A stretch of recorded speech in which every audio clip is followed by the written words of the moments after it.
Sebagai bentuk rasa cinta terhadap tanah air, setiap warga negara perlu memahami negaranya sendiri dari berbagai aspek. Gerbang untuk menuju pemahaman tersebut, masyarakat Indonesia memerlukan apa yang disebut dengan wawasan Nusantara.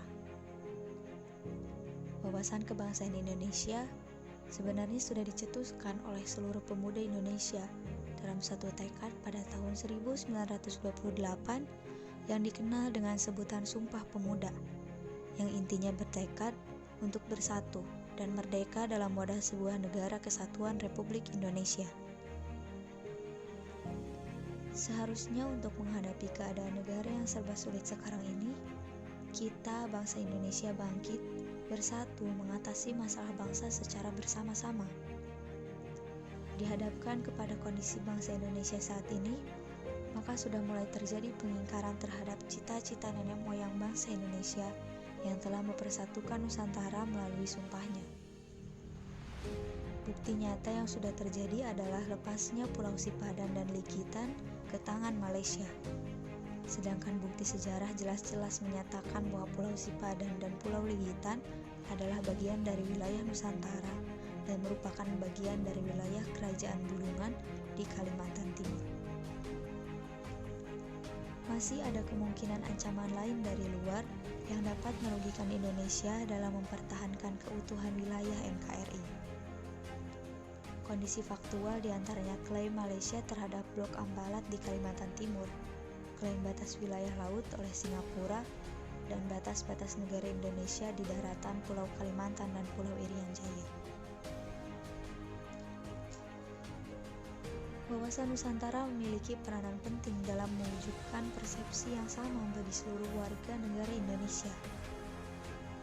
Perbedaan persepsi dan perbedaan pendapat antar kelompok dalam konteks sosiologis, politis, serta demokrasi dianggap hal yang wajar dan sah-sah saja. Hal tersebut justru diharapkan dapat menghasilkan masyarakat yang dinamis dan kreatif, sinergis untuk saling menyesuaikan menuju integrasi. Suatu pantangan yang harus dihindari adalah perbuatan, tindakan yang melanggar norma-norma etika, moral, nilai agama, atau tindakan anarkis menuju ke arah disintegrasi bangsa. Namun demikian wawasan normatif, wawasan yang disepakati bersama perlu dimengerti, dipahami, disosialisasikan bahwa Nusantara sebagai kesatuan kewilayahan tidak dapat ditawar lagi, tidak dapat diganggu-gugat sebagai harga mati yang normatif. Wawasan Nusantara harus dijadikan arahan, pedoman, acuan, dan tuntutan bagi setiap individu bangsa Indonesia dalam membangun dan memelihara tuntutan bangsa dan negara kesatuan Republik Indonesia. Wawasan Nusantara juga harus dijadikan konsep dalam pembangunan nasional, pertahanan keamanan, dan kewilayahan.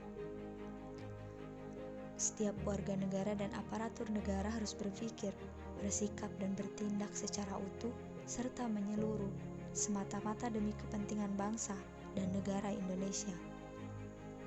Hal tersebut juga mencakup produk yang dihasilkan oleh lembaga negara yang wajib untuk selalu berada dalam lingkup dan juga demi kepentingan bangsa Indonesia. Serta yang terpenting, tanpa mengesampingkan kepentingan daerah, golongan, dan individu. Wawasan Nusantara akan menyadarkan warga negara untuk memiliki cara pandang dan konsepsi wawasan Nusantara untuk dapat mengerti, memahami, menghayati tentang hak dan kewajiban sebagai warga negara. Pandangan wawasan Nusantara dapat menjawab tantangan dunia tentang globalisasi dan era baru kapitalisme. Wawasan Nusantara sangat penting untuk menjaga keutuhan negara kesatuan Republik Indonesia. Wawasan Nusantara juga dipelajari agar tercermin pada pola pikir dan pola tindakan yang senantiasa mendahulukan kepentingan negara.